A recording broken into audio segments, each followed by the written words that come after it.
Morning! So, this is 2024 Mercedes-Benz CLA 35. On this project, we've already spent roughly around 3 days correcting the paint. But this is going to go on, of course, Geon PPF.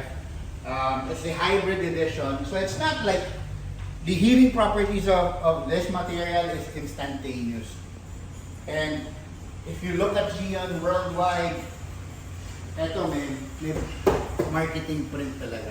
So when we talk about cars that are Geonized, they're Geonized and they're meant to last with high quality and high durability. So if you notice, high gloss, because what we want to do is 100% retain pristine ang paint before